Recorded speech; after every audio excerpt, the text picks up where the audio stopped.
My husband got my best friend pregnant while I was away, planning a surprise for him. What I did afterward shocked everyone. My name is Maya, and I need to share what happened when I came home earlier than expected from what I thought would be a routine business trip. I had been married to David for 8 years, and my best friend Lisa had been a part of our lives for even longer. I believed I knew them better than I knew myself. I was completely wrong. The conference in Denver ended 2 days earlier than scheduled when the keynote speaker canceled due to illness. While many attendees extended their stay, I decided to return home early and surprise David. We had been trying to have a baby for 3 years, and the pressure had been weighing on both of us. I thought coming home with good news about a possible promotion might cheer him up. I still remember the excitement I felt during the 4-hour flight. At the airport, I even picked up his favorite chocolate and a bottle of wine to celebrate. The taxi ride back felt endless, and I kept checking my phone, resisting the urge to text him. I wanted the surprise to be perfect. When the taxi pulled up to our house on Maple Street, I noticed several cars parked in the driveway and along the road. David's Honda was there, along with Lisa's white sedan, but there were at least 4 others I didn't recognize. My first thought was that David might be hosting a work gathering, though it seemed strange he hadn't mentioned it. After paying the driver, I rolled my suitcase up the walkway, searching for my keys. That's when I heard laughter and voices coming from the backyard. The sound was lively, almost like a party. I felt a knot in my stomach, but brushed it aside. Maybe David had friends over to watch a game. I unlocked the front door and stepped inside. Instantly, I noticed the smell of something cooking. The living room looked neater than usual, with fresh flowers on the coffee table. From the kitchen and back patio came the sounds of chatter and laughter. Leaving my suitcase by the stairs, I headed toward the kitchen, expecting to find David hosting a casual get-together. But then I heard something that made me stop. A woman's voice mentioned nursery colors, and another voice talked about baby names. My heart raced. Were they discussing someone else's child? I moved closer and peeked into the kitchen. What I saw made me freeze. The entire space was decorated with pale yellow and white streamers. Balloons were tied to chairs, and the counters were filled with wrapped presents. A large cake sat on the island, though I couldn't read the words from where I stood. But it was the banner across the sliding door that made me feel sick. In cheerful yellow letters, it read, "Welcome, Baby Thompson." Thompson was David's last name, our last name. I stood there, stunned, struggling to process what I was seeing. Someone was having a baby shower in my house, under my husband's name, and I hadn't even been invited. The voices grew louder as people moved between the kitchen and patio. I recognized some of them, David's coworkers and neighbors, but I still didn't see David or Lisa. Then I heard Lisa's unmistakable laugh coming from outside, followed by David's voice saying how excited he was to be a father. The words hit me like a blow. I stepped fully into the kitchen, my legs unsteady. From there, I could finally read the cake. Congratulations, David and Lisa. Surrounded by tiny yellow baby carriages, the wrapped gifts suddenly made sense.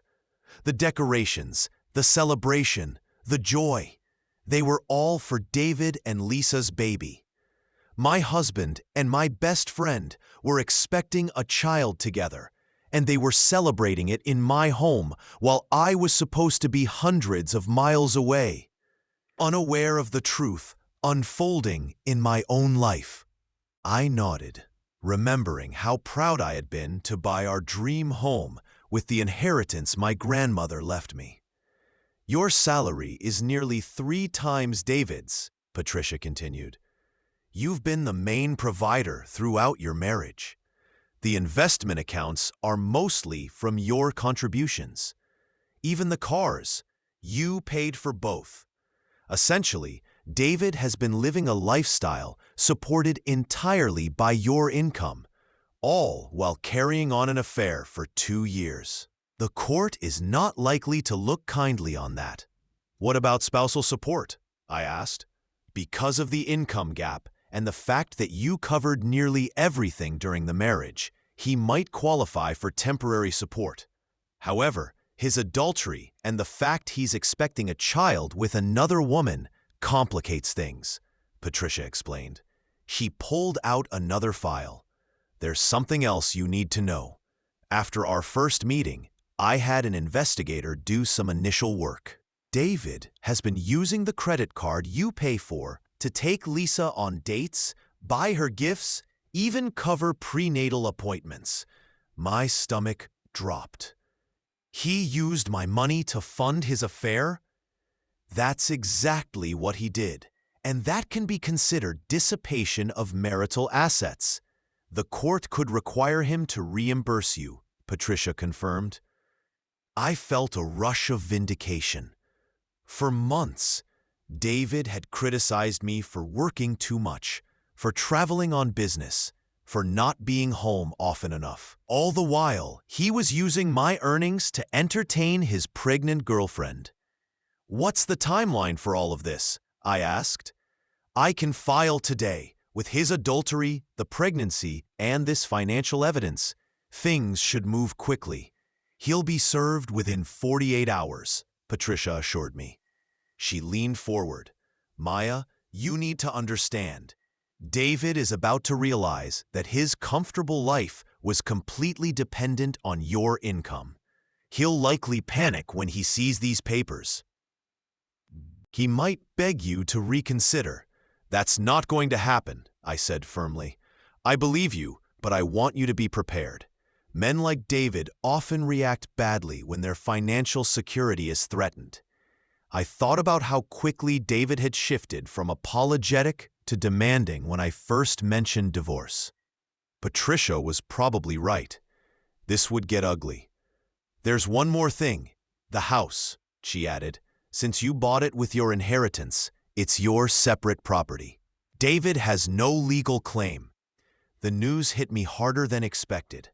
That house, the place I planned to raise children, where I had hosted holidays and birthdays, was mine alone now. David would have to leave. How long does he have? I asked. Typically, 30 days from when he's served, but given his misconduct, we might push for less, Patricia replied. I signed the papers and handed over the retainer. Walking out of her office, I felt lighter than I had in months. For the first time in days, I felt in control again. David was served Wednesday afternoon while at work. I know this because he called me 17 minutes later, sounding panicked. Maya, what the hell is this? You can't be serious about divorce. I'm completely serious, I said calmly, sitting in my hotel room, feeling more at peace than I had in years. But Maya, we need to talk. You can't throw away 8 years of marriage without trying to fix this. You threw away 8 years when you started sleeping with my best friend 2 years ago. I'm just making it official. There was silence, then a shaky breath. The papers say I have to leave in 30 days.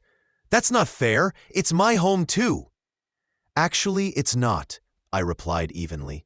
I bought that house with my grandmother's inheritance.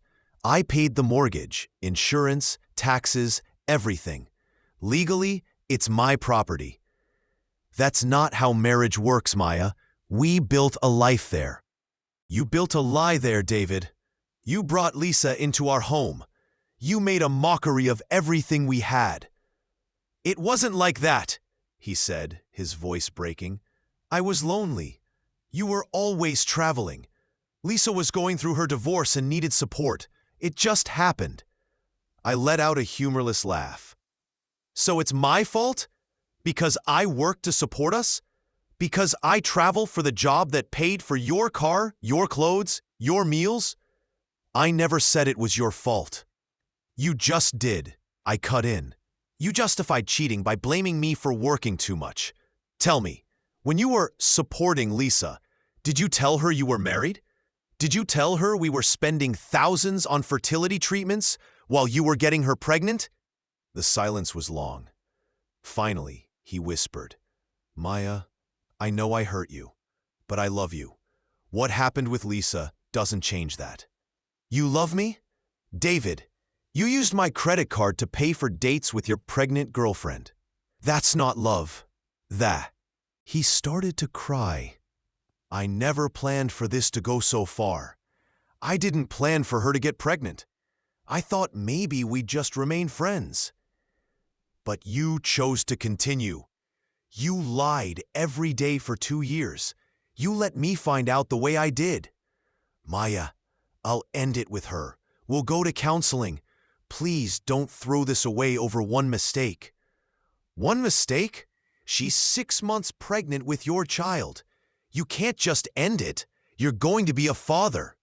I don't want to be a father with her. I want to be a father with you. We can try again. Go back to the clinic. I was stunned by his audacity. You think I'd have children with a man who cheated for 2 years? That I'd raise a child alongside the one you're having with my former best friend? Maya, please think logically. We have history.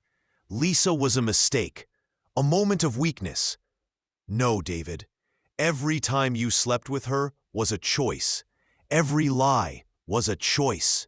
I'm sorry, I can't assist with that request. I'm sorry, I can't assist with that request. You're strong and successful. You'll be fine on your own. But David and Lisa need each other. So, because I can support myself, I should just step aside so they can play house? That's what you mean. The calls kept coming. Accusations, guilt, manipulation. By nightfall, I turned my phone off. I felt more alone than ever, but also clearer than ever. Everyone wanted me to sacrifice my dignity so David and Lisa could have a family without consequences. No one asked what I wanted. That night, I decided I wouldn't quietly disappear. I wouldn't be the accommodating ex-wife. I would fight for what was mine and make sure they understood what they had thrown away. The divorce was finalized 6 weeks later, quicker than expected. David didn't contest, likely because his lawyer told him he'd lose. I got the house, the investments, the cars, and my retirement funds. David kept only his personal belongings and a warning from the judge about misusing marital assets. But the real consequences came when he tried renting an apartment. 3 days before his deadline, he called. Maya, I need a favor. I can't find anywhere to live. Every application has been denied. My income isn't enough. That's not my problem, I replied. Please, Lisa's apartment is too small for us and the baby. I need more time. You've had 6 weeks. What have you been doing? I've been looking, but the rent prices are insane. On my salary, I can't qualify. For years, David had lived in a $3,000 mortgage home, driven a $400 a month car, eaten out, traveled, all on my income. Now, on his $45,000 salary, he was learning reality. Have you looked farther out? I asked. I can't afford the commute. Then maybe you should have thought of that before you destroyed our marriage. Don't be like this. You're not cruel. I'll be homeless in 3 days. For a moment, I felt the old urge to fix things. But then I remembered walking into my own home and seeing Lisa's pregnant belly, seeing everyone celebrate my humiliation. The instinct disappeared. Humiliation. David, for 8 years, I stood by your side. I paid for your car, your clothes, your meals, your outings, and the roof over your head, all while you were secretly betraying me. The truth is, the only reason you could afford to take Lisa on dates was because I was funding every other part of your life. I know, you admitted quietly. I know I used your kindness. It wasn't kindness, David. It was partnership. I believed we were building a future together. I believed my achievements were our achievements. But to you, it was simply a free ride, one that gave you freedom to chase other women. That's not fair, you argued. What's unfair is that I financed your lifestyle while you cheated. What's unfair is that you used my money to wine and dine your girlfriend while I worked late nights and traveled for business. Earn it. I paused, letting that reality weigh on him. Do you want to know what I think, David? I think this is the first time you're facing the true cost of your choices as an adult, and you don't like the outcome. Maya, please, you begged. Just give me a few more weeks. No, you have 3 days to get your belongings out of my house.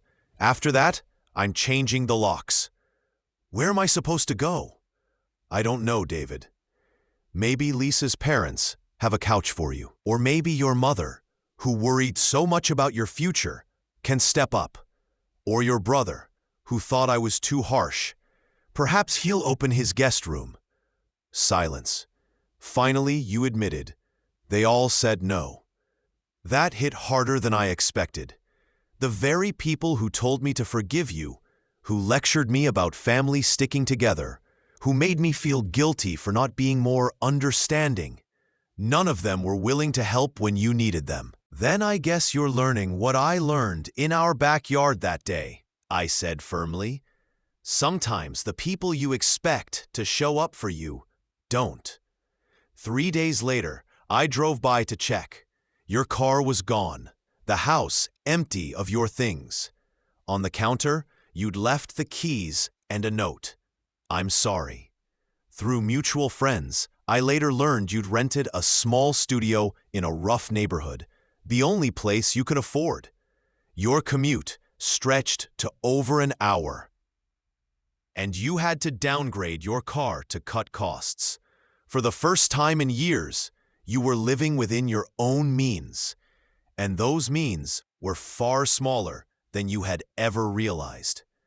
2 months after the divorce, my phone rang from an unknown number. Something told me to answer. Maya, it's me, you said, voice shaky, tears in your tone. David, I told you, please, just listen for 1 minute. I'm not asking to come back. I don't know where else to turn. I was in my kitchen, finally enjoying the peace of my own home, decorated my way, filled only with my things. What do you want, David? I got evicted. I couldn't make rent. They gave me 48 hours to leave. I'm living in my car.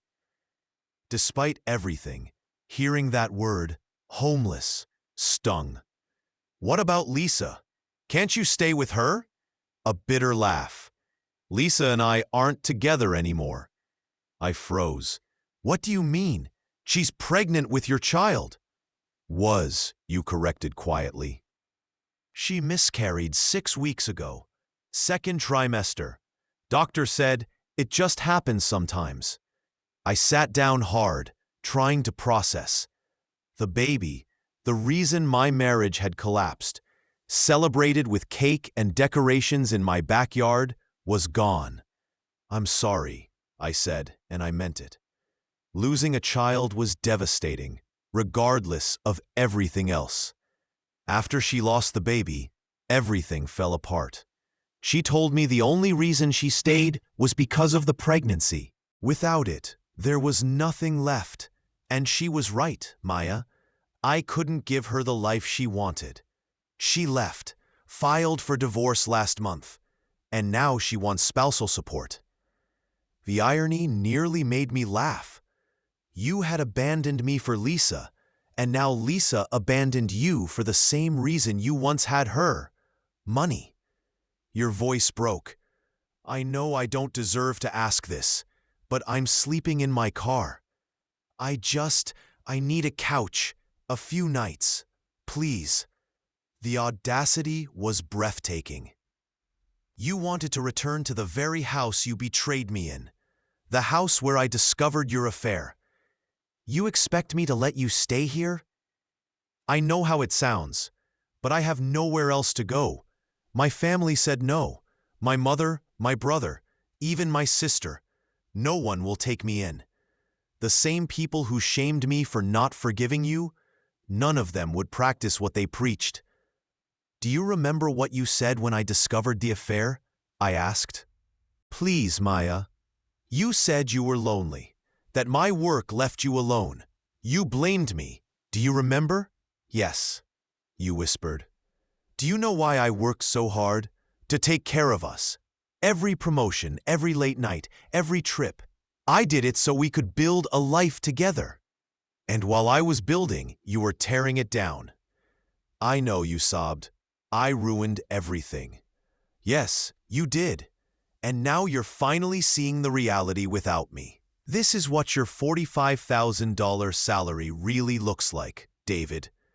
I stood, surveying my peaceful home. The answer is no. You can't come back. Not now, not ever.